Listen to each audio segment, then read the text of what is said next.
मोर्चा की बात करें तो मोर्चा को लेकर ज़रूर पार्टी के भीतर एक चर्चा थी और काफ़ी उस पर मंथन भी हुआ था। जैसे हेमांग जोशी को बनाया गया, डॉक्टर हेमांग जोशी को, उनके साथ साथ उत्तर प्रदेश का एक नाम था जो कि विद्यार्थी परिषद से आते हैं, शक्ति सिंह, उस नाम को लेकर बहुत ज़्यादा चर्चा थी।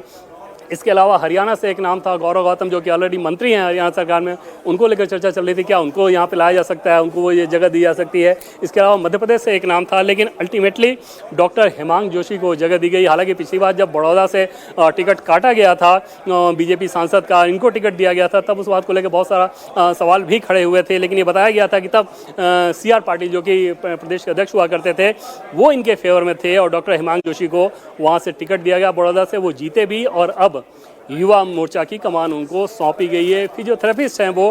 डॉक्टर हेमांग जोशी, फिजियोथेरेपिस्ट का कोर्स किया है उन्होंने और कुछ MBA वगैरह का भी कोर्स किया है उन्होंने। OBC मोर्चा की बात करें तो अमरपाल मौर्य, जिनके बारे में हम लोग पहले बातचीत कर चुके हैं कि बहुत पहले अगर इनकी बात करें तो ये उमा भारती के बेहद करीबी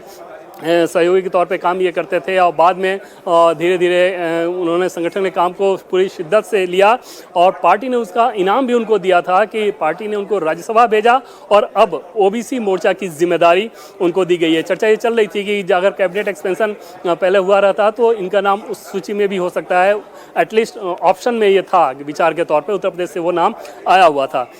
किसान मोर्चा की बात करें तो बंसीलाल गुर्जर, जो कि मध्य प्रदेश से आते हैं, उनको किसान मोर्चा की जिम्मेदारी दी गई है। SC मोर्चा हम लोग ऑलरेडी बात कर चुके हैं कि पूर्व सांसद शिवेश कुमार राम, और ST मोर्चा डॉक्टर मन्नालाल रावत और कुंवर बासित अली माइनॉरिटी मोर्चा। तो कुल मिलाकर आप देखें तो कुछ चेहरे ऐसे हैं जो कि एकदम से नए चेहरे के तौर पर बहुत सारे लोगों को लगेगा। हालांकि पार्टी संगठन में जो लोग काम करते हैं या पार्टी संगठन के कामकाज को जो लोग फॉलो करते हैं, उनको ये पता है कि इनमें से एक भी नाम ऐसा नहीं है जिसके बारे में कोई ये सोचे कि कौन आ गया, और ये हो भी नहीं सकता इस लिहाज से कि बीजेपी की राष्ट्रीय टीम में संगठन की जिम्मेदारी उसी व्यक्ति को दी जा सकती है जो कि पहले अलग अलग लेवल पर परफॉर्म कर चुका हो, और उन सारे नामों पर ही विचार किया गया था और फिर उन नामों को लेकर यहाँ पर राष्ट्रीय टीम में फिर फाइनल सूची जो बनाई गई उसमें जगह दी गई। स्मृति ईरानी के हिसाब से एक चीज़ बहुत दिलचस्प रहेगा कि खासतौर पर पॉलिटिक्स के हिसाब से सोचे, संगठन की टीम का मुख्य काम तो ये रहता है कि जो संगठन का विस्तार, संगठन को मजबूती, संगठन के कार्यक्रम को आगे बढ़ाना और चुनावी सफलताएं दिलाना।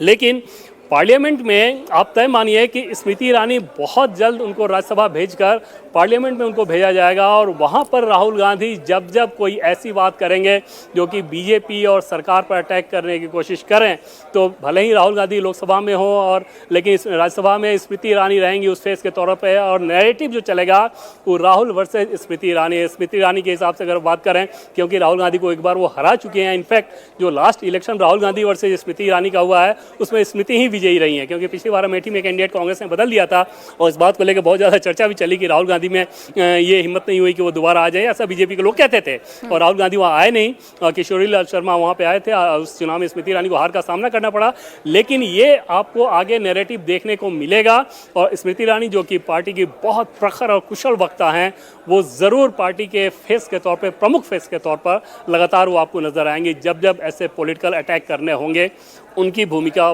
बहुत प्रमुखता से नजर आएगी।